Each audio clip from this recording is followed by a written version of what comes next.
প্রিয় দর্শক, আপনাদের স্বাগত ইস্পাহানি মির্জাপুর জিরো আওয়ারে। বৈশাখী টেলিভিশনের সমসাময়িক বিষয়ভিত্তিক আলোচনার নিয়মিত আয়োজন ইস্পাহানি মির্জাপুর জিরো আওয়ার। আজ যে বিষয়টি নিয়ে কথা হবে সেটি হচ্ছে আলোচনায় অন্তর্বর্তীকালীন সরকার, নির্বাচন ও সংস্কার। এ বিষয়ে দুজন অতিথি আলোচনায় যোগ দেবেন। তাদের ভেতরে একজন এর ভেতরে স্টুডিওতে রয়েছেন, আরেকজন অল্প সময়ের ভেতরে আমাদের সঙ্গে যোগ দিবেন। যিনি স্টুডিওতে আছেন তার সঙ্গে পরিচয়ের পর্বটি সেরে নিচ্ছি। আমার ডানে আছেন ডক্টর মোহাম্মদ কামরুল্লাহ হাসান, অধ্যাপক জাহাঙ্গীরনগর বিশ্ববিদ্যালয়। আপনাকে স্বাগত আমাদের এই অনুষ্ঠানে। ধন্যবাদ। আমাদের আরেকজন অতিথি BNP vice chairman doctor Asaduzzaman Ripon, তিনি অল্প সময়ের ভেতরে আমাদের সঙ্গে যোগ দেবেন। আলোচনায় যাব, তবে তার আগে আমরা এক নজর দেখে নিচ্ছি বৈশাখী সংবাদের শিরোনাম। বঙ্গভবনে আগামীকাল রাত ৮টায় অন্তর্বর্তীকালীন সরকারের শপথ জানিয়েছেন সেনাপ্রধান। গুজব না ছড়াতে দেশবাসীকে অনুরোধ করেছেন। শ্রম আইন লঙ্ঘনের মামলায় নোবেলজয়ী ডক্টর ইউনূসের কারাদণ্ড বাতিল, অন্য ৩ আসামির সাজা ও গোটা মামলা বাতিল। রাজধানীতে বিএনপির সমাবেশ থেকে ৩ মাসের মধ্যে জাতীয় নির্বাচন দাবি, ভিডিও কলে বক্তব্য রেখেছেন বেগম খালেদা জিয়া ও তারেক রহমান।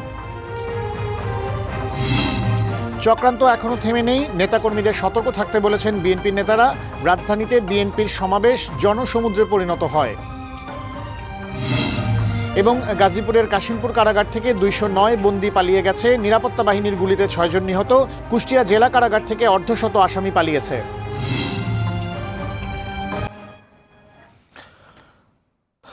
প্রিয় দর্শক, আমরা শুনছিলাম বৈশাখী সংবাদের শিরোনাম, যাচ্ছি আলোচনায়। ডক্টর মোহাম্মদ কামরুল্লাহ হাসান, আমরা আলোচনা শুরু করতে চাইছি। আমাদের আরেকজন অতিথি কিছুক্ষণের মধ্যেই যুক্ত হবেন। প্রথম আপনার সঙ্গেই কথাটি শুরু করছি। আমাদের বিষয়ে আলোচনায় অন্তর্বর্তীকালীন সরকার, নির্বাচন ও সংস্কার। এই মুহূর্তে নিঃসন্দেহে আলোচনার একদম কেন্দ্রে হচ্ছে অন্তর্বর্তীকালীন সরকার। আমরা জানি যে আগামীকাল, মানে এই রাতের পর যে দিনটি আর কি, সেই সময়ে অন্তর্বর্তীকালীন সরকার গঠিত হবে এবং সেখানে প্রধান হিসেবে থাকছেন ডক্টর মোহাম্মদ ইউনূস। বাকি বিষয়গুলো নিয়ে আলোচনা চলছে। এই সরকার গঠন হয়ে যাওয়ার পরবর্তীতে তাদের কর্মপরিধি নির্ধারিত হবে এবং তাদের সকল ধরনের কার্যক্রমও শুরু হবে। কিন্তু এই মুহূর্তে সবচেয়ে বেশি যেটা মানুষ জানতে চাইছে, বুঝতে চাইছে, সেটা হচ্ছে যে এই সরকারের অন্যান্য সদস্যরা কারা হতে যাচ্ছেন বা কারা হতে পারেন এবং তার কার্যপরিধি কী দাঁড়াচ্ছে। কার্যপরিধি বলতে একটু বড় হয়ে যায়, বরং তারা কী করতে যাচ্ছেন এরকম বললে বুঝতে সুবিধা হয়। পাশাপাশি নির্বাচনের ব্যাপারটিও, যে তারা দায়িত্ব গ্রহণের পর তাদেরকে তো একটা নির্বাচন দিতে হবে, সেটি কত সময়ের ভেতরে সেটি হতে পারে, এটি নিয়েও আলোচনা আছে। এবং একটি বিষয় যে রাষ্ট্রের সংস্কার, এটা খুব আলোচিত হচ্ছে। এই জায়গাটিতে কি ধরনের পদক্ষেপ হতে পারে, গোটা বিষয়টি নিয়ে আমরা আলোচনা করব। আপনার কাছে প্রথমেই জানতে চাইব, অন্তর্বর্তীকালীন সরকার, তার কাছে আপনার প্রত্যাশার জায়গাটি এবং আপনি কি চান? ধন্যবাদ আপনাকে, প্রিয় সঞ্চালক এবং যারা শুনছেন। দেখুন, আজকে অনেকগুলো ইলেকট্রনিক মিডিয়ায় কথা বলতে হয়েছে। আমি যেই বিষয়টাকে গুরুত্বের সাথে তুলে আনতে চাই, শুরুতেই রিপিটেশনটা অ্যাভয়েড করতে চাই, সেটা হচ্ছে আমরা সকলেই সব কিছু জানি এবং যারা শুনছেন কেউ কেউ আমাদের চাইতেও বেশি তথ্য জানেন কিংবা অনুমান করার ক্ষমতা রাখেন। ব্যক্তিগতভাবে আমি যেটা মনে করি যে এই অন্তর্বর্তীকালীন সরকারটি যে প্রেক্ষাপটে তৈরি হয়েছে সেটা খুব গুরুত্বপূর্ণ। সেটা হচ্ছে আমাদের মহান মুক্তিযুদ্ধ 1971-এ আমরা স্বাধীন হয়েছিলাম এবং তখন আমাদের ছাত্র জনতা এবং বলতে পারেন আমাদের এক পর্যায়ে মিত্র শক্তির সাহায্য নিয়ে আমরা স্বাধীন হয়েছি। কিন্তু 2024-এর মুক্তিযোদ্ধারা কিন্তু কোনো মিত্র শক্তির সাহায্য নিয়ে স্বাধীন করেনি দেশটাকে। তাদের বয়সের বিবেচনায় তারা এত ছোট অনেকেই যে জামা কাপড় পরিয়ে দিতে হয় এখনও বাবা মা। কিন্তু বৈষম্যের বিরুদ্ধে সংগ্রাম করবার সময় শাসক দলের অস্ত্রের মুখে কিন্তু 2 হাত লম্বা করে দিয়ে বুক চিতিয়ে দাঁড়িয়ে যায় এবং মানে পতিত সরকারি আমি বলবো এবং স্বৈরাচার। এই জন্য আমি বলতে চাই যে অনেক সময় পেয়েছে, অনেকেই আমরা আলোচনায় বলেছি যে কোনো না কোনোভাবে এই 24-এর প্রজন্মের ভাষা বোঝার চেষ্টা করতে হবে। সরকার না বুঝলেও জনগণ কিন্তু বুঝেছে এবং এক পর্যায়ে রাজনৈতিক দলগুলো সেটা বুঝতে পেরেছে এবং তারা সম্পৃক্ত হয়েছে নানাভাবে। আমি ব্যক্তিগতভাবে মনে করি এই সম্পৃক্ততা ইতিবাচক এজন্যে যে যখন আবু সাঈদ অনেক অভিমানে দুইটা হাত ছড়িয়ে দিয়ে বন্দুকের নলের সামনে বুক চিতিয়ে দাঁড়িয়েছে, সেটা ছিল আবেগ, বিপরীতে উচিত ছিল আলিঙ্গন, কিন্তু আমরা দেখেছি তার শরীরটা ঝাঁঝরা করে দেওয়া হয়েছে। এরকম একটি পরিস্থিতির পরও আমরা দেখেছি একই বয়সের কিংবা আরও ছোট বয়সে কম তারা কিন্তু বাবা মাকে ফাঁকি দিয়ে বাইরে চলে আসছে বৈষম্যের বিরুদ্ধে। সেজন্য আমি মনে করি যে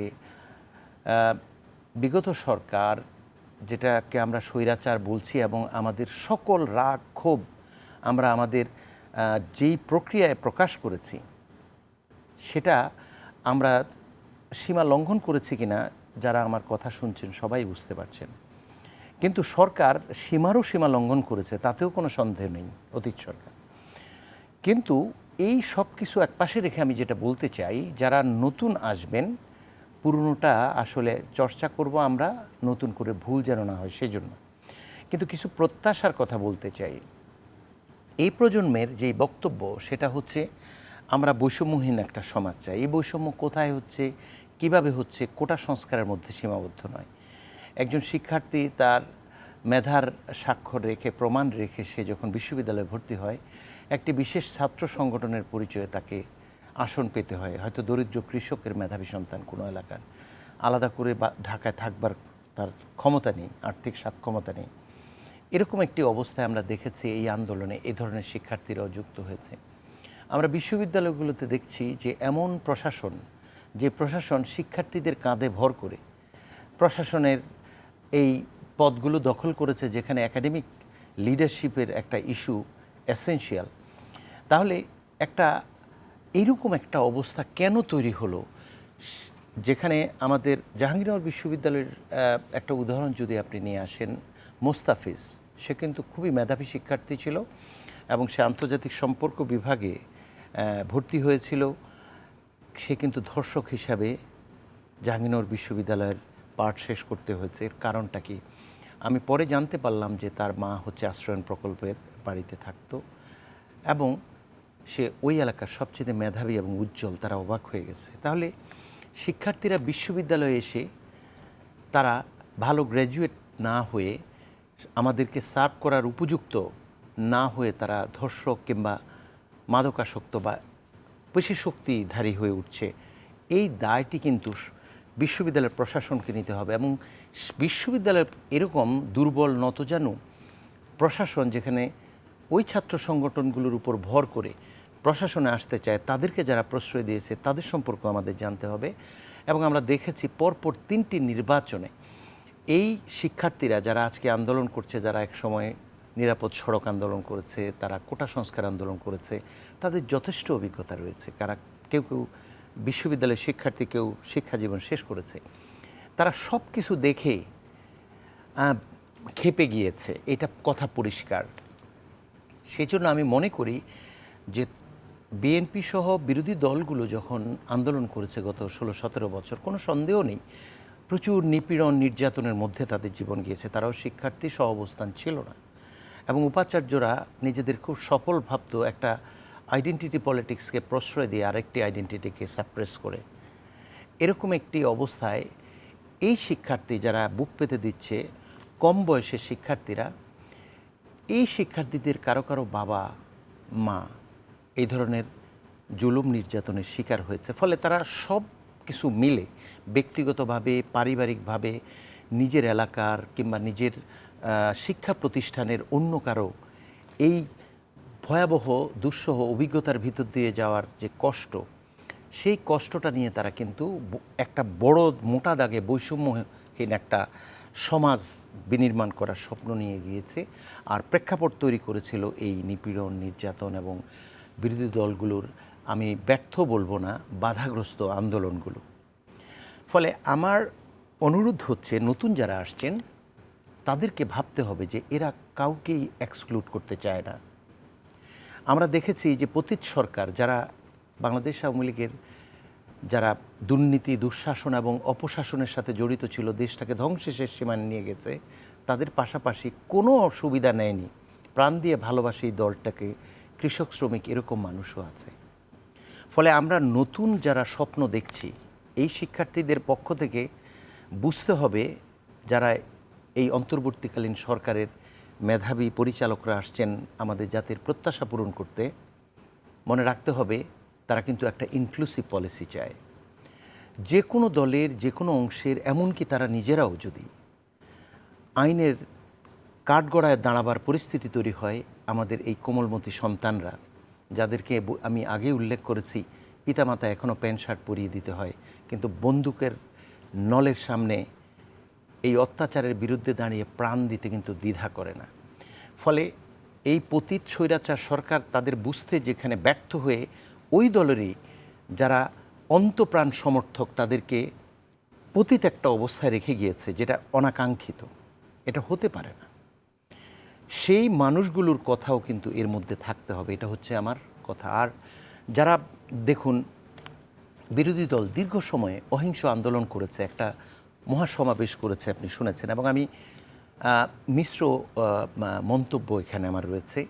কারো কারো মতে রক্তের দাগ এখনও মুছেনি, অনেকেই লিখেছে, তাহলে এরকম কেন হয়েছে? আমি খুব ভালো করে শুনবার চেষ্টা করেছি। বেগম খালেদা জিয়া দলমত নির্বিশেষে তার প্রতি ভালো লাগার একটা জিনিস আছে, এটা অস্বীকার করার কোনো উপায় নেই। তার যে মুক্তি, যেটা যেভাবেই হোক তিনি ভিডিও বার্তা দিচ্ছেন, এটা কিন্তু দলের কর্মীদের যেমন উৎসাহিত করছে, তারা দীর্ঘদিন পর তাদের একটা ভালো লাগা, এবং দেশবাসী আপামর জনতার ভালো লাগার একটা জিনিস আছে, এবং দলমত নির্বিশেষে আমি ব্যক্তিগতভাবে এটা ফিল করি এবং আমি দেখেছি। তার মাধ্যমে একটা বাণী এসছে যা খুবই গুরুত্বপূর্ণ, সেটা হচ্ছে আমরা এই দেশটা কেন তৈরি করেছি? অসাম্প্রদায়িক বৈষম্যহীন একটা বাংলাদেশ তৈরি করবার জন্য, রাষ্ট্র তৈরি করবার জন্য। আমরা নিজেরাই তো বৈষম্যের বিরুদ্ধে সংগ্রাম করে, মুক্তিযুদ্ধ করে দেশটা স্বাধীন করেছি। তাহলে একটা প্রেক্ষাপট পরিবর্তন হওয়ার পরে আমরা লুটপাট শুরু করি কেন? আমরা সংখ্যালঘুর নামে বা সংখ্যাগুরুর নামে আমরা তো এগুলো চাইনি, এগুলো চাই না। ফলে যেই ক্ষমতায় থাকুক বা যাকেই দায়িত্ব দেই, অভিভাবক হিসাবে দায়বদ্ধতা কিন্তু সেই সময়ের। আমি সেই জন্য গতকাল বা তার আগের দিন বলেছিলাম, অন্তর্বর্তীকালীন সরকার কোনো রকম বিরতি না দিয়ে তৈরি হওয়া উচিত। কারণ কোনো সরকার যদি না থাকে, এই দায় কে নেবে? এবং আমরা দেখেছি সমস্ত অপকর্মগুলো এই সময়ের মধ্যে হচ্ছে। বিএনপির ভারপ্রাপ্ত চেয়ারপারসন আমি পরিষ্কার দেখেছি, অনেকেই হয়তো মনে করতে পারে আমি এটাকে ইতিবাচক হিসাবে দেখতে চাই, কারণ আমরা এমন একটা সমাজ তৈরি করতে চাই, কাউকে আসলে সিঙ্গেল আউট করতে চাই না কোনো একটা বিশেষ তকমা দিয়ে। আপনি সকলকে ধারণ করতে হবে। বিজয়ের আনন্দ সবচেয়ে বেশি মধুর হয় যদি বিজিত আপনার কাছে নিরাপদ বোধ করে। আমরা কিন্তু সেই পরিস্থিতি কিন্তু এই সরকারহীন দু একদিনে দেখিনি। যে পুলিশরা আমাদের নিরাপত্তা দিবে তারা পালিয়ে গেছে কেন? যাদের কাছে আমরা দায়িত্ব দিয়েছি, দায়িত্ব পালন করছেন, তারা এই আমাদের সশস্ত্র বাহিনীর এই ভাইরা, যে আমি এখানে কেউ ভুল ত্রুটির ঊর্ধ্বে নয়, অনেক ভুল ত্রুটি থাকবে, তারপরেও তাদের যে এইভাবে শক্ত হয়ে দাঁড়ানোটা, সেই দাঁড়ানোটা কি যথেষ্ট? এতগুলো অ্যানোমালিস, যেখানে সরকার দলীয় লুটপাটকারীদের জীবনের নিরাপত্তা দেওয়াও কিন্তু তাদের দায়িত্ব। সেখানে আরেকটি বিষয় আমরা লক্ষ্য করেছি, যারা ক্ষতিগ্রস্ত হচ্ছে, যে কোনো নামেই আপনি প্রাণ কেড়ে নিতে পারেন না। কেউ যদি অপরাধী হয় তাকে আইনের মুখোমুখি হতে দেন। তাহলে আমরা যদি প্রতিটি সরকারকে এই দুর্নীতি, দুঃশাসনের কারণে, অপশাসনের কারণে, গুম, খুন, পাচার, লুটপাটের অভিযোগ দিয়েছি, যাদের একই অভিযোগ কিন্তু অভিযুক্ত হব আমরা যদি এই জায়গাগুলো অ্যাড্রেস করতে ব্যর্থ হই। ফলে আমাদের এখন যে কাজটি করা উচিত, আর একটি কয়েনও ক্ষতি নয় আর্থিক দিক থেকে, আর একটি প্রাণও আমরা উৎসর্গ করতে চাই না, এবং কোনো প্রয়োজন নেই, কোনো কারণও নেই কোনো কিছুর নামে। সেই জন্য যারা এখন ক্ষমতায় আছেন বা যারা আসছেন, তাদেরকে এটা এনশিওর করতে হবে। তা না হলে এই নতুন প্রজন্মের কাঠগড়া কিন্তু নিশ্চিদ্র এক ধরনের সার্ভেলেন্সের মধ্যে রয়েছে। কিন্তু আমি পরিষ্কার বলি, যেটা এর বিতাড়িত সরকার কিন্তু বুঝতে পারেনি। বারবার তারা ওয়ার্নিং দিয়েছে, তারা বারবার বলেছে, মহামান্য রাষ্ট্রপতির কাছে তারা স্মারকলিপি পর্যন্ত দিয়েছে, কিন্তু বড় বড় অহংকার করে আমরা দেখেছি নাবালক মন্ত্রী থেকে শুরু করে বাচাল মন্ত্রী এবং অতি ক্ষুব্ধ সরকার প্রধান, আমরা দেখেছি কিভাবে এই অসহায় নিরীহ এই দলের অন্তপ্রাণ কিছু মানুষকে অসহায় করে চলে গেছে। আমি বিশ্বাস করি এই সরকার এবং নিরাপদ এই যে বৈষম্যহীন একটা আন্দোলন করছে যারা, মনে রাখতে হবে তাদের নিরাপত্তাও বৈষম্যহীন এই ভাবনার সাথে জড়িত। তা না হলে গোটা প্রক্রিয়াটা আবার কাঠগড়ায় দাঁড়াবে। আমি বিশ্বাস করি সত্যিকার অর্থেই পরিবর্তনের জন্য যে যেভাবে দাঁড়িয়েছে, অপকর্ম, হত্যা, লুটপাট, ধ্বংস এইসব থেকে বিরত থাকতে বলেছে, সেটা শুনতে হবে। বিশেষ করে জাতীয়তাবাদী দলের, বাংলাদেশ জাতীয়তাবাদী দলের যারা নেতাকর্মী রয়েছেন, আপনাদের স্যাক্রিফাইসের শেষ নেই এই গত 17 বছরে, আমরা সব জানি। এবং যারা যুদ্ধ করছে, আপনাদের ভাবনা থেকেও যুদ্ধ করেছে যে আপনারা ব্যর্থ না হলেও আপনারা বাধাগ্রস্ত হয়েছেন সাংঘাতিকভাবে স্বৈরাচারী সরকারের কাছে, ফলে আপনাদের সহযোগিতাও তারা পেয়েছে। কিন্তু এই মুহূর্তে তারা বৈষম্যহীন সমাজ বিনির্মাণের যে স্বপ্ন দেখছে, হঠাৎ করে প্রেক্ষাপট পরিবর্তন হওয়ার পর বেগম খালেদা জিয়া, যিনি দেশনেত্রী এবং দলমত নির্বিশেষে যার গ্রহণযোগ্যতা রয়েছে, এবং দলের ভারপ্রাপ্ত চেয়ারম্যান যেখানে বারবার বলেছে কেউ যদি এই কাজটি করে তাকে আইনের আওতায় আনতে হবে এবং ইনফর্ম করার কথা বলেছে, এটা যেন তারা বিশ্বাস করে। কারণ আগের সরকার এটা না বুঝতে পারার কারণে বিতাড়িত হয়েছে। এই সরকার বা এখন যারা আছে বা জাতীয়তাবাদী আদর্শে যারা বিশ্বাস করে, সত্যিকার অর্থে সুন্দর একটা বাংলাদেশ তৈরি করবার জন্য যে বাণীটা, যেই আহ্বানটা জানিয়েছে, এটাকে কিন্তু সিরিয়াসলি নিতে হবে। তা না হলে নিজের দলের এই আহ্বান এবং তাদের যে শাসনের বিষয়টা, সেটা যদি না বুঝে নিজেরাও ক্ষতিগ্রস্ত হবে। ফলে আমি বিশ্বাস করি আমাদের এই আলোচনার মাধ্যমে যারা শুনছেন, তারা আমাদের কোমলমতি বাচ্চাদের এই স্বপ্ন, সেটা পূরণ করার ক্ষেত্রে সকলেই সহযাত্রী হবে। ধন্যবাদ ডক্টর মোহাম্মদ কামরুল ইসলাম। আপনার কাছে আবারও যাচ্ছি ডক্টর আসাদুজ্জামান রিপন আপনার কাছে। আমরা কথা বলছিলাম অন্তর্বর্তীকালীন সরকার, কথা বলছিলাম নির্বাচন এবং সংস্কার, যদিও এখনও নির্বাচন এবং সংস্কার ওইটুক পর্যন্ত আলোচনা পৌঁছায়নি। এখন আমরা অন্তর্বর্তীকালীন সরকার নিয়ে মূলত আলোচনার ভেতরে আছি।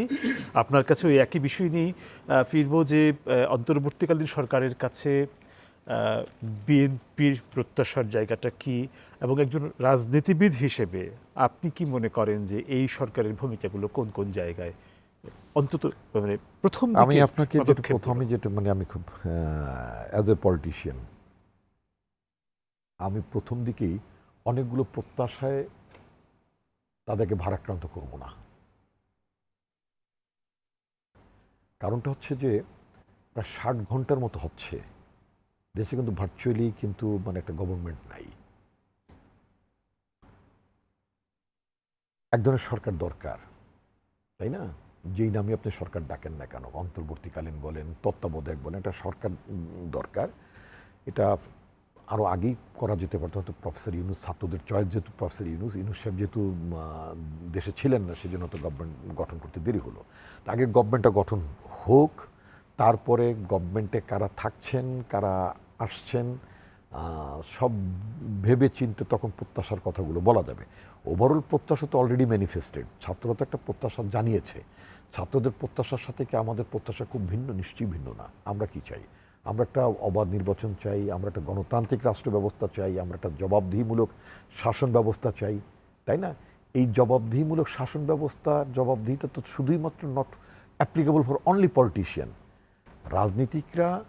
রাজনীতিকরা খেয়াল করে দেখবেন, রাজনীতির প্রতি 5 বছর অন্তর, বিশেষ করে যারা ইলেকশন করেন, প্রতি 5 বছর অন্তর অন্তর তাদেরকে একটা আয় ব্যয়ের ব্যাপারটা জানাতে হয়।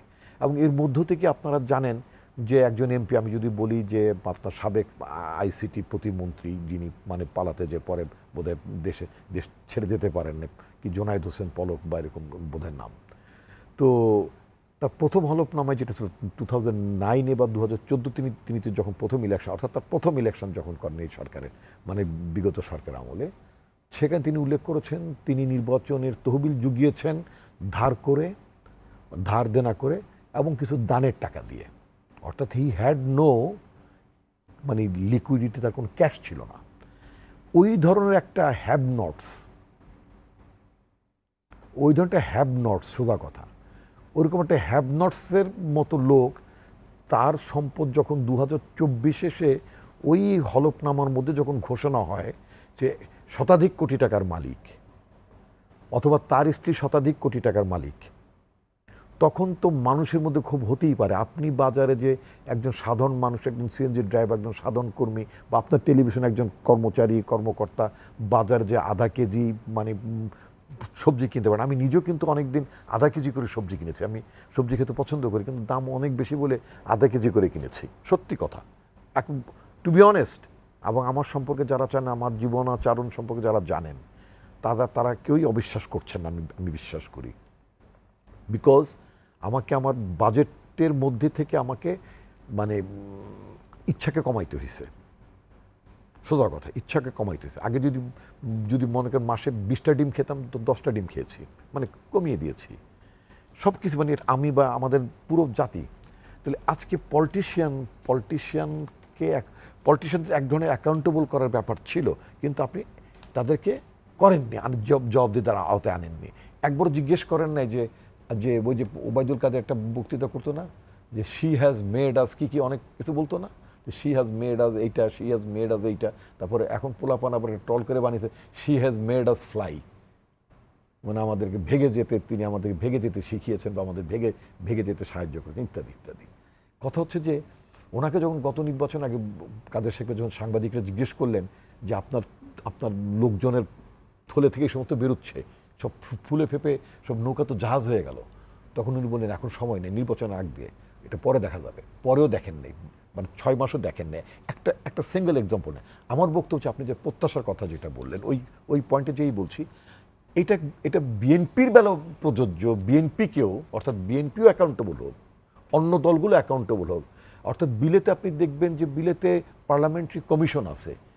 আপনি যদি বাড়ি ভাড়াটাও, বিং এন এমপি, আপনি যদি বাড়ি ভাড়াটা কোনো কারণে মেনশন করেন নাই, তাহলে কিন্তু আপনাকে ধরে বসছে। আপনার কন্ডাক্ট নিয়ে, আপনার বিহেভিয়ার নিয়ে পর্যন্ত তারা এমপিকে সাসপেন্ডও করে ফর দ্য টাইম বিং, অধিবেশন থেকে বিরত রাখতে পারে, ইত্যাদিতে রিকল সিস্টেম আছে, সব কিছুই আছে ওই দেশে, অ্যাকাউন্টেবিলিটি আছে। ওই দেশের প্রধানমন্ত্রী কিন্তু আইনের মধ্যে, তাই না? আমাদের যেটা হয়, আমাদের বাংলাদেশে যেটা হয়েছে, যেহেতু আমি আমার আমাদের ছেলেমেয়েরা, আমি ছেলেমেয়েরাই বলি, বিকজ এখন তো আমার একটা পরিণত বয়স, যে বাচ্চার আন্দোলন করছে ওরা সবাই আমার মানে সন্তান তুল্য, আমার বাচ্চার বয়সী। আমার তো একটাই বাচ্চা, আমার মেয়ের বয়সী ছেলেরা বা মেয়েরা তারা আন্দোলন করেছে, বা অনেকে আমার মেয়ের চেয়ে ছোটো বয়স, তারাও আন্দোলন করেছে। I am proud of them, এবং তাদের প্রতিটি আকাঙ্ক্ষার সাথে আমি একমত। আমি ভীষণভাবে উদ্বেলিত এই বয়সে, কারণ আমিও তো ছাত্র আন্দোলন করেছি এবং 9 বছর সামরিক শাসন বিরোধী আন্দোলন করেছি। ইভেন আমাদের সময় স্বৈরাচার বিরোধী আন্দোলনে যা সম্ভব করতে পারিনি, সত্যি কথা, যা সম্ভব করতে পারিনি, আমাদের ছেলেমেয়েরা সে অসম্ভবকে সম্ভব করেছে। আনবিলিভেবল। এই আমি একসময় মনে করতাম যে আমাদের এই ছেলেমেয়েরা শুধু এখন মোবাইলে ফেসবুক ল্যাপটপ নিয়ে আসে, হ্যাঁ, কি এরা রাজনীতি বোঝে না, সমাজ বোঝে না, দেশ বোঝে না। I had that kind of impression about present generation. Oh my God, I must say, আমার যে ভুল যেটা আমি ভাবতাম, আমার সেটা স্বীকার করতে কোনো দোষ নেই, হ্যাঁ, আমার স্বীকার করতে মোটেই দোষ নেই। টোটালি তারা আমাকে, আমার ভাবনাটা টোটালি বদলে দিয়েছে। ইভেন 80s-এ তো আমার এত আধুনিক চিন্তা ভাবনা ছিল না। 80s-এ 80-র দশকে কিন্তু এরকম আধুনিক চিন্তা ভাবনা, রাষ্ট্র বিনির্মাণ নিয়ে ওদের মতো এত আধুনিক চিন্তা ভাবনা আমাদেরও তখন ছিল না। আমাদের সময় যে মেয়েরা মানে ছাত্র আন্দোলন করতেন, আমি এমন একটা মেয়েকে পাইনি যে আমাদেরকে যখন ধরে নিয়ে গেছে, আমাদের ছেলেদের যখন ধরে নিয়ে গেছে, তখন ওই পুলিশ ভ্যানের সামনে 18 বছর 20 বছর একটি মেয়ে সামনে দাঁড়িয়েছে, না আমাদের ভাইদেরকে নিয়ে যেতে দেবো না, এরকম একটি মেয়ে আমাদের 80s-এ দেখিনি। কিন্তু I found lot of girls, lot of babies, আমি বেবি বলি, বাচ্চা তো এরা, হ্যাঁ, এই বাচ্চাদেরকে আমি দেখেছি, ও মাই গড, তারা রেসিস্ট করতে দাঁড়িয়েছে, তারা ট্যাঙ্কের সামনে দাঁড়িয়েছে। হ্যাঁ, এটা 7 নভেম্বর সিপাহী জনতার অভ্যুত্থানের মতো। 7ই নভেম্বর 75 সালে বাংলাদেশের জনগণ এবং সিপাহীরা, সৈনিকেরা, তারা একটা বিপ্লব করেছিলেন।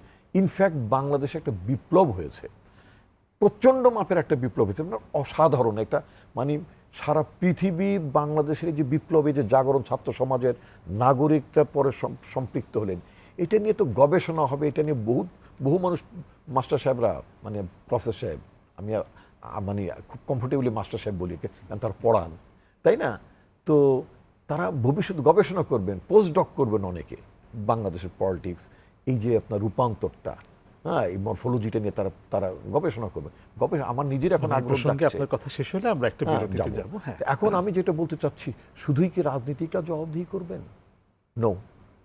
আমি যেটা মনে করি যে আমাদের যে ভাবনা জায়গাটা, আমি আগে বলেছি যে lot of demands right now দিয়ে আমি যে অনাগত সরকার, যেটা হয়তো আগামীকালকে ইনশাল্লাহ তারা হয়তো দায়িত্ব নেবেন, তাদেরকে রাইট নাও আমি ভারাক্রান্ত করতে চাই না।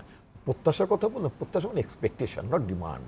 প্রত্যাশা আমি চাই আমাদের সিভিল সার্ভিসের লোকেরা বা অন্যান্য সার্ভিসে যারা আছেন তাদেরকেও যাতে অ্যাকাউন্টেবল করা যায়, তার যা ওখানে যাতে আরও কমিশন করা যায়, লাইক অ্যাডমিনিস্ট্রেটিভ কমিশনের না আদার কমিশন করা যেতে পারে।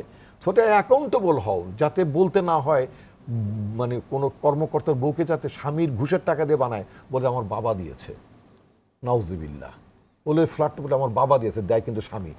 মুসলমান ধর্মে ওটা আর যখন স্বামীরে বাবা বলে ফেলে তখন আর স্বামী থাকে না, তখন এটা নাজায়েজ সম্পর্ক হয়ে যায়, মানে সোজা কথা তালাক হয়ে যায়, সোজা কথা বাংলা কথা।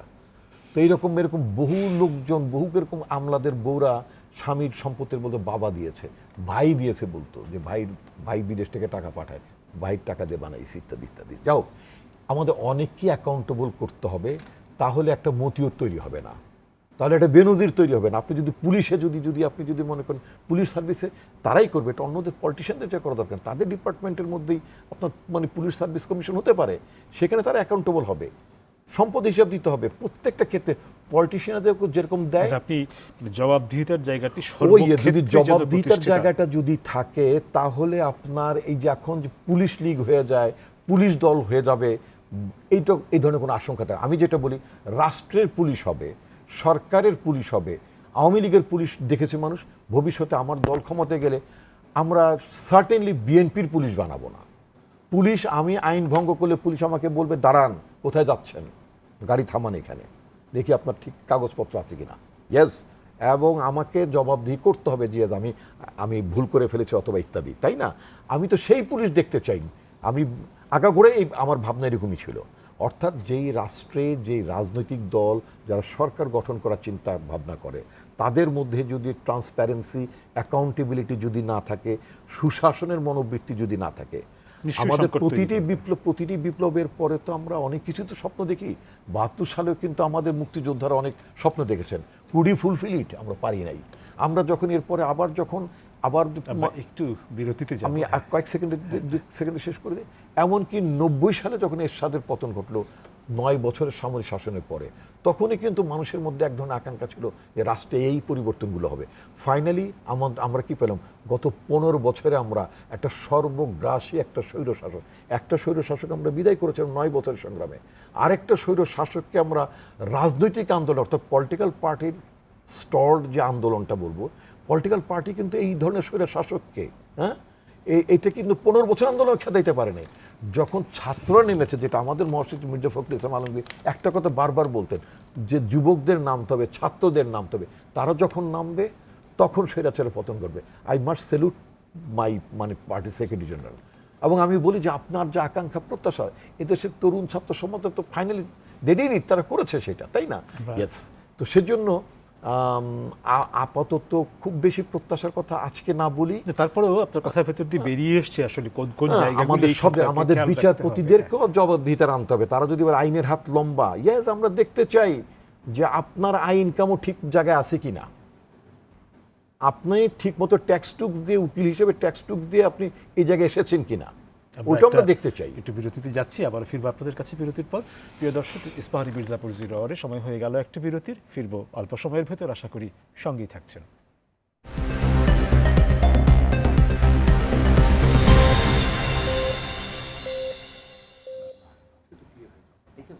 প্রিয় দর্শক, আপনাদের আবারও স্বাগত ইস্পাহানি মির্জাপুর 0 আওয়ারে। ধন্যবাদ বিরতির সময়টুকু আমাদের সঙ্গে থাকার জন্য। ফিরছি আলোচনায়। ডক্টর মোহাম্মদ কামরুল হাসান, এবার আপনার কাছে ফিরছি। এখন কথা বলবো একটু নির্বাচন প্রসঙ্গে। নির্বাচনের কথাটি কেন আসছে? কারণ এই অন্তর্বর্তীকালী সরকারকে একটি নির্বাচন দিতে হবে, হ্যাঁ, এবং তাদের এটি একটি বড় দায়িত্ব, একটি যাদের যতগুলো দায়িত্ব আছে তার ভিতরে সবচেয়ে বড় দায়িত্বই বলা যেতে পারে যে তাদেরকে একটি নির্বাচন দিয়ে নির্বাচিত সরকারের কাছে তাদেরকে ক্ষমতা হস্তান্তর করতে হবে। তো সেই জায়গাটা আপনার কি মনে হয় যে নির্বাচন কবে নাগাদ হতে পারে বা কবে নাগাদ হওয়া উচিত বা কোনো প্রত্যাশা নির্বাচনকে কেন্দ্র করে একটু শুনবো আপনার কাছে, একই বিষয়ে শুনবো। আসাদুজ্জামান রিপন, আপনার কাছে আগে যাচ্ছি কামরুল হাসানের কাছে। ধন্যবাদ আপনাকে, সহ-আলোচক আমার শ্রদ্ধেয় রিপন ভাই। আমার যেটা মনে হচ্ছে যে 16-17 বছর এরকম অভিজ্ঞতা বাংলাদেশের হয়নি। এরশাদ সাহেবকে স্বৈরাচার বলা হয়েছে, এখন সম্ভবত তুলনা করলে এরশাদ সাহেব আর আলোচনায় থাকবেন না। এরকম একটি অবস্থায় আমাদের যে আর্থিক ক্ষয়ক্ষতি হয়েছে, দুর্নীতি, পাচার এবং দুঃশাসন নানা কারণে, এবং বৈষম্য যেটা তৈরি হয়েছে, কিছু মানুষের কাছে অর্থ কিছু মানুষ খেতে পাচ্ছে না, এরকম একটি অবস্থায় অর্থনৈতিক যে ধস তার সাথে যুক্ত হয়েছে গত 1.5 মাসের এই আন্দোলনগুলো। দেখুন, যেই রিক্সা চালাতে পারেনি আন্দোলনের কারণে, অথবা আমাদের জিয়ের কাজ করে যে আমাদের সাথীরা আমাদের বাসায় কোনো বাড়িতে আমি এটা লক্ষ্য করেছি যে 8 দিন আসতে পারেনি, বেতন 8 দিনের কেটে রেখেছে, কারণ ওনারা ক্যালকুলেটর ইউজ করা ভালো বুঝে। এই অসহায় মানুষটা 10 দিন আসতে পারেনি এই রাজনৈতিক একটা অস্থিরতার কারণে, তার কিন্তু 7 দিনের ইনকাম কমে গেল। আমাদের অর্থনীতিবিদরা কি তাদের টোটাল লস, যেটা ব্যবসায় নেতৃবৃন্দরা প্রধানমন্ত্রীর সঙ্গে যখন মিটিং করলেন, তারা কিন্তু একদিনে করোনার মতো প্রণোদনার ব্যবস্থা কিন্তু করে ফেললেন, পরস্পর সাহায্য করবেন। ক্ষয়ক্ষতির হিসাব করলেন, যদিও লাশের হিসাব শেষ পর্যন্ত করে যেতে পারেননি। ঠিক অর্থনীতিবিদরাও কিন্তু এই হিসাবটায় সেই একেবারে কৃষক যারা দিনে এনে দিনে খায়, অর্থাৎ ডে লেবার, তাদের হিসাবটা কিন্তু করেছে কিনা জানি না। 1 বছরের চেয়েও, বছরের চেয়েও বেশি অর্থ কিন্তু ক্ষতি হয়েছে। সেই জন্য আমার যেটা ব্যক্তিগত আন্ডারস্ট্যান্ডিং, সেটা হচ্ছে অন্য যে কোনো সময়ের বিবেচনায় এই সময়টা ডিফারেন্ট। আমরা এরকম অভিজ্ঞতায় যাইনি। আমাদের সাংবিধানিক যে বাধ্যবাধকতা, বিরোধী দল গণপ্রত্যাশা নিয়ে কাজ করে, এবং আমাদের এই তরুণ প্রজন্ম 3 বার ভোট দিতে পারেনি, এই দুঃখ আছে। গণতান্ত্রিক একটা প্রক্রিয়ায় জনসম্পৃক্ত সরকার যদি হয়, তাহলে এইসব দূর করা, প্লাস আমাদের আঞ্চলিক এবং আন্তর্জাতিক যেই সম্পর্কগুলোর জায়গায়, এগুলো কিন্তু গণসম্পৃক্ত দল হিসাবে সরকার কিন্তু ভালো করতে পারে। ফলে গণতান্ত্রিক প্রক্রিয়ায় ফেরত যাওয়া খুবই জরুরি, এতে সন্দেহ নেই। কিন্তু অর্থনীতির যে দুরবস্থা, আমরা জানি না একজন নেতার বাড়িতে 5 কোটি টাকা পাওয়া যায়, সরকার প্রধানের পিয়নের 400 কোটি টাকা শুনেছি। তাহলে এখানে কোথায় কি আছে, উনি নিজেই বলেছেন, কে কোথায় কত টাকা তাদের বিছানার নিচে রেখেছেন, বাইরে পাঠিয়েছেন, এইসব দেখভাল করতে একটু সময় লাগবে। ফলে সময়টা আসলে পরিস্থিতির বিবেচনায় স্থির করলে এটা ন্যায্য হবে। তা না হলে নতুন প্রজন্ম তারা যে সংস্কারটি চাচ্ছে, অর্থনৈতিক এই দুরবস্থার মধ্যে যদি আমরা একটু সময় না দিতে পারি, আমি সময়টা জানি না, কারণ আমি বিশেষজ্ঞ নই এটার, ওনারা আসলে সময়টা নির্ধারণ করে ওনারা গণতান্ত্রিক প্রক্রিয়া যত দ্রুত সম্ভব তারা যেন যায়। তা না হলে ওদের সাথে এদের বিচ্ছিন্নতা তৈরি হবে। অনেকটা 14 দলের ওই যে 10 দিনের ব্যবধানে সামরিক সশস্ত্র বাহিনী মাঠে নামিয়ে দেওয়া কারফিউ দিয়ে, এবং পরবর্তীতে আপনি দেখতে পেয়েছেন কি করেছে, জামাত শিবির নিষিদ্ধ করেছে, যেখানে সরকারের জীবন শেষ দেশ পরিচালনার সময়। এরকম কুবুদ্ধি যদি কেউ দেয়, 7 জানুয়ারি নির্বাচনের হিসাবটা বুঝে নিয়েছে, ঘর পোড়ার মধ্যে আলু পোড়া দেওয়া, যারা বুঝতে পাচ্ছেন। এই অবস্থায় কেউ যদি এই কোমলমতি শিক্ষার্থীদের এই রাষ্ট্র সংস্কারের যে বৃহৎ প্রকল্পে কোনোভাবে 14 দলের সেই ইনু ভাই কিংবা মেনন ভাইয়ের মতো, কিংবা ওই যে সাম্যবাদী দলের আমাদের বড়ুয়া ভাইয়ের মতো কুপরামর্শ দেন, তাহলে কিন্তু তারা এটা ভালোভাবে নেবে না। সেই জন্য পরিস্থিতির বিবেচনায় মোটামুটি এটা একটা অপারেশন করার ইস্যু, এখানে সাজসজ্জার বিষয়টা পরে আসবে। এই সময়টুকু দিয়ে দ্রুত গণতান্ত্রিক প্রক্রিয়ায় যেতে হবে। তা না হলে আবার যারাই দায়িত্ব নিয়েছেন তারা কিন্তু বিপাকে পড়বেন, কারণ এই নতুন বাহিনী, আমাদের এই 24-এর মুক্তিযোদ্ধারা কিন্তু দলমত নির্বিশেষে সবার দিকে দৃষ্টি রাখছে। যাব রাষ্ট্রমন্ত্রী রিপন, আপনার কাছে যে এরকম কথা হচ্ছে যে বিএনপি একটি নির্বাচন দ্রুতই চায়, হ্যাঁ, এই বিষয়ে আপনার কিছু জানা বা বলার থাকলে একটু শুনবো। ধন্যবাদ আপনাকে। আসলে বাংলাদেশের বিএনপি একটা দ্রুত নির্বাচন চায়, মানে এটা তো একটা কনস্টিটিউশনাল অব্লিগেশন আছে। সংবিধান অনুযায়ী একটা সরকারের যখন পদত্যাগ ঘটে, প্রধানমন্ত্রী যখন পদত্যাগ করেন অথবা পার্লামেন্ট যখন বিলুপ্ত হয়, এটা সংবিধানে লেখা আছে উইদিন 90 days পরবর্তী ইলেকশন করতে। এটা কনস্টিটিউশনাল অব্লিগেশন। আরেকটা হচ্ছে যে বাস্তব পরিস্থিতি, রিয়ালিটি, দুটো আলাদা জিনিস। এটা একেবারেই একটা মানে লিগ্যাল ইস্যু আছে। এটা কেউ কেউ বলছেন যে একটা মানে সাংবিধানিক জটিলতা থাকবে বইটা। আমি বেশিরভাগ মনে করি তা না। কারণ হচ্ছে যে আপনার বাংলাদেশের যে তত্ত্বাবধায়ক যে ব্যবস্থাটা, নির্বাচনী যে ব্যবস্থাটা, আমি নির্বাচন ব্যবস্থা নিয়ে কথা বলছি, যে নির্বাচন ব্যবস্থাটা বাতিল হয়েছে এটা একেবারেই অসাংবিধানিক। এটা আমি শুরু থেকে বলতাম। এবং আমি এর যুক্তি যেটা দিতাম সেটা হচ্ছে যে একজন অবসরপ্রাপ্ত বিচারপতি, আজকে আপনি এখানে এম্পাওয়ার্ড বা দায়িত্বপ্রাপ্ত ব্যক্তির রাইট নাও 0 hour কথা বলছেন, বিকজ ইউ আর অ্যাসাইন্ড, তাই না? আপনি সেজন্য কথা বলছেন। আপনি 0 hourটাকে কালকে সকাল 9টায় করতে পারবেন? That is not 0 hour। That is not 0 hour যদি নামটা তাই হয়ে থাকে। আচ্ছা, তো বাংলাদেশের একজন অবসরপ্রাপ্ত বিচারপতি, তিনি চাকরি জীবন থেকে রিটায়ারমেন্টে গেলেন। তার 16 মাস পরে যে তিনি নাতিপুতি পেলে বিদেশ ভ্রমণ করে তিনি একটি রায় লিখে ব্যক্তিগত ভৃত্য দিয়ে তিনি কোর্টে পাঠিয়ে দিলেন। এটা কি পার্লামেন্টের সেই জন্য হা বলিয়া গণ্য হইবে? হা জয়যুক্ত হইয়াছে বলে গণ্য হইবে। উনি 16 মাস পরে বাংলাদেশের সংবিধান, কারণ পৃথিবীর কোন সংবিধানে লেখা আছে যে একজন অবসরপ্রাপ্ত বিচারপতি তিনি অবসর গ্রহণের 16 মাস পরে তিনি রায় লিখতে পারেন না।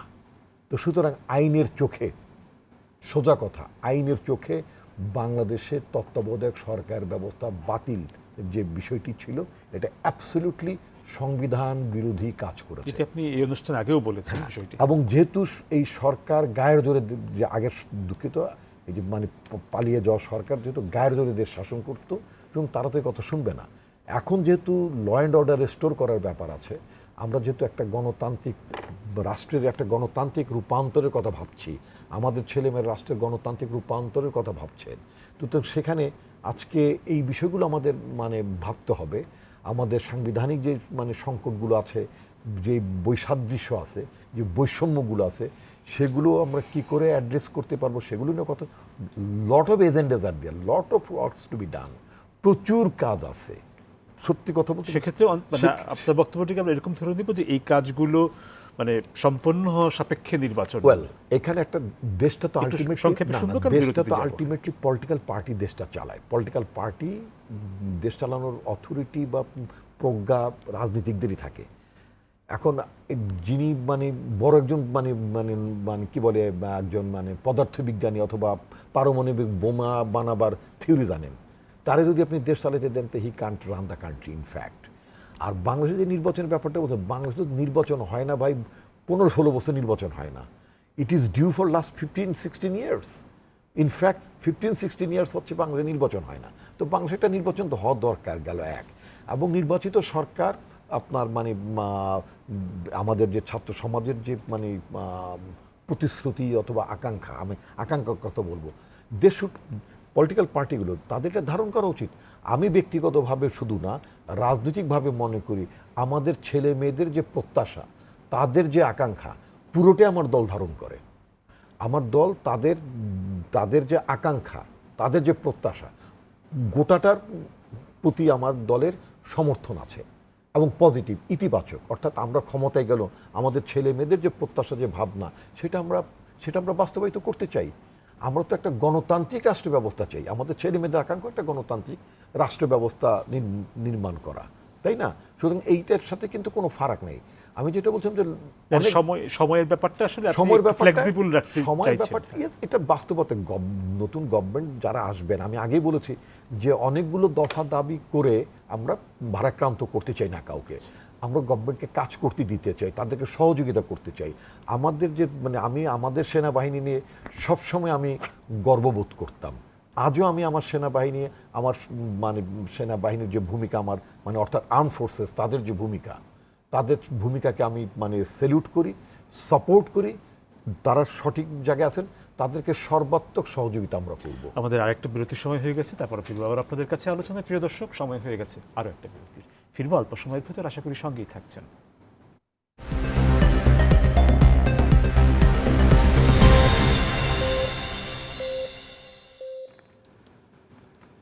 প্রিয় দর্শক, আপনাদের আবারও স্বাগত ইস্পাহানি মির্জাপুর 0 আওয়ারে। ধন্যবাদ বিরতির সময়টুকু আমাদের সঙ্গে থাকার জন্য। ফিরছি আপনাদের সঙ্গে আলোচনায় একদম শেষ প্রান্তে। আলাদা করে কোনো প্রশ্ন করছি না, আমরা ছোট্ট করে আপনাদের কাছ থেকে শুনে নেব আপনাদের এই আলোচনার ধারাবাহিকতায় যতটুকু বা যা বলার আছে। প্রথমেই যাচ্ছি কামরুল হাসান, আপনার কাছে। ধন্যবাদ। আমাদের নতুন প্রজন্মের মানে 24-এর মুক্তিযোদ্ধার একটা ইশতেহার রচনা করেছে। যেই সরকারে আসবেন, গণতান্ত্রিক প্রক্রিয়া যার হাতে যাবে সেটা ইমপ্লিমেন্ট করতে হবে, তার সাথে শুধু সংযুক্ত করা যাবে। এই বিষয়টি উপলব্ধিতে না থাকলে সংশ্লিষ্টরা ক্ষতিগ্রস্ত হবে, তার সঙ্গে দেশ। আশা করি এটা মাথায় থাকবে সবার।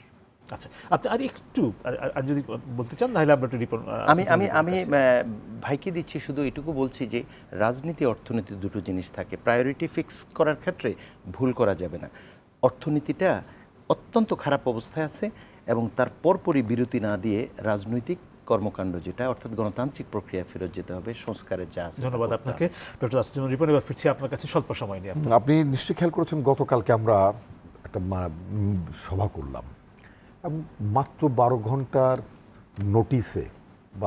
নোটিসে আমরা প্রোগ্রামটি করেছি এবং এই পুরো প্রোগ্রামটা আয়োজন বা ব্যবস্থাপনার দায়িত্বে আমি ছিলাম। তো এই মিটিংটা করার ক্ষেত্রে আমার কাছে যেটা মনে হয়েছে, কেউ সোশ্যাল মিডিয়াতে কেউ কমেন্ট করেছেন যে বিএনপি এত দ্রুত এত তাড়াতাড়ি একটা কেন মিটিং করলো, তারা কি দ্রুতই ক্ষমতায় যেতে চায় কিনা, এরকম একটা বড় একটি সমাবেশ ছিল, হ্যাঁ, ধারণা কেউ মন্তব্য করেছেন। তাদের উদ্দেশ্যে আমি যেটা বলতে চাই, আজকের এই বৃহৎ সমাবেশের মধ্য দিয়ে আমরা দেশে এবং বিদেশে একটা মেসেজ দিতে চেয়েছি যে বিএনপি কি চায়। একটা হচ্ছে যে আমরা গোটা আন্দোলনকে সমর্থন করি, তাদেরকে অভিনন্দন জানাই, তাদেরকে ট্রিবিউট দেওয়ার জন্য, যারা আন্দোলন করেছেন তাদেরকে ট্রিবিউট দেওয়ার জন্য মূলত আমাদের এই আয়োজনটা ছিল, তাদেরকে অভিনন্দন জানানোর জন্য। আরেকটা কথা হচ্ছে, প্রতিটি বিপ্লবের পরে, সেটা মুক্তিযুদ্ধের পরেও আপনি দেখবেন 16 ডিভিশন লোক ঢুকে পড়ে, কি করে তারা লুটতরাজ করে, বিশৃঙ্খলা করে, অনেক অপকর্ম করে, সোজা কথা, তাই না? তো এত বড় যে একটা আন্দোলন, এই আন্দোলনের পরেও আমরা বিক্ষিপ্তভাবে কিছু আমরা অপকর্মের খবর আমরা শুনছি, জানছি। এই ক্ষেত্রে আমার পার্টির অ্যাক্টিং চেয়ারম্যান জনাব তারেক রহমান খুব ক্যাটেগরিক্যালি ওয়ার্ন করেছেন যে এগুলো দুর্বৃত্ত, দুষ্কৃতিকারী, এদের মধ্যে কেউ যদি বিএনপির নামও ব্যবহার করে তাদের বিরুদ্ধে স্টার্ন অ্যাকশন নেওয়ার জন্য তিনি ল এনফোর্সিং এজেন্সিকে তিনি আহ্বান জানিয়েছেন এবং দলের নেতাকর্মীদেরকে বলেছেন যে বা যারে হোক না কেন, এই যে ষোড়শ বাহিনী, ষোড়শ ডিভিশন লোকজন যারা মুক্তিযুদ্ধের পর মুক্তিযুদ্ধ করে না, হঠাৎ করে মুক্তিযোদ্ধা সাজছে, কি করছে, লুটপাট করছে, অপকর্মগুলো করছে, এরকম প্রতিটি বিপ্লবী পরে দেশে বিদেশে সব জায়গায় হয়ে থাকে, বিপ্লবের পরে কিছু আনরেস্ট থাকে। তো এইটাকে দমন করার জন্য আমাদের পার্টির চূড়ান্ত মেসেজ আছে। কেউ বিএনপির নাম ব্যবহার করে অপকর্ম করলে সোজা কথা, আমার পার্টির নির্দেশ তাকে ল এনফোর্সিং এজেন্সির হাতে তুলে দেওয়া এবং আমার পার্টির লোকেরা না, দলীয় পদ হারাবে, শাস্তির আওতায় আসবে। আমিও খেয়াল করেছি। ধন্যবাদ দুজনকে আজকের এই আলোচনায় অংশ নেওয়ার জন্য। প্রিয় দর্শক, ধন্যবাদ আপনাদেরকেও লম্বা সময় ধরে আমাদের সঙ্গে এই আলোচনায় থাকবার জন্য। কাল আবারও দেখা হবে ইস্পাহানি মির্জাপুর 0 আওয়ারে, কথা হবে অন্য কোনো বিষয়ে। সেই পর্যন্ত ভালো থাকুন, সুস্থ থাকুন, শুভরাত্রি।